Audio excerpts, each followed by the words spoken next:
He is often hailed as a steel pan visionary, a pan scientist. His list of accomplishments are world-renowned and numerous awards and accolades, including the country's highest honor and the Shakonia Gold Medal, for which he became the first musician to receive, cover almost every wall of his house. But in spite of all of this, at age 76, one of the finest pan tuners in the world, Bertie Marshall, had to appeal to government officials for help. Marshall, who has spent all of his life living in Laventille, has been threatened to be evicted from his HEC apartment and says his finances have been depleted to the point where he had no choice but to appeal for help.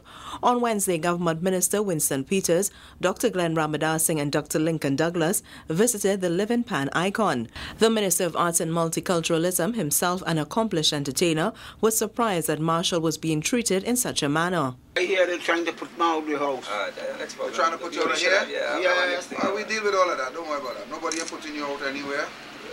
Marshall, surrounded by his good friends and caregivers, say his contract to teach pan tuning at the University of Trinidad and Tobago came to an abrupt end in 2010, and he has not even been paid for work done there since 2009. Coupled with this, Marshall does not receive a pension or any other state benefits. Social Development Minister Dr. Glenn Ramadasinghe says, in addition to rent being waived to Marshall, the state will move immediately to ensure that a man who has made such an invaluable contribution to the country's national instrument is able to live comfortably in the twilight of his years. There's a series of interventions need to take place. He needs a birth certificate.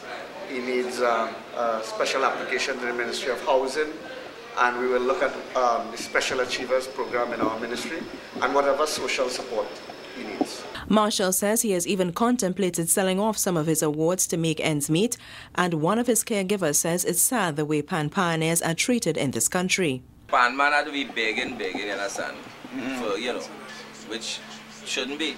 Marshall began tuning pans at the tender age of 14 and from 1956 began revolutionizing the method of pan tuning and increasing the depth of the pan to allow for what is now called a sweet pan note.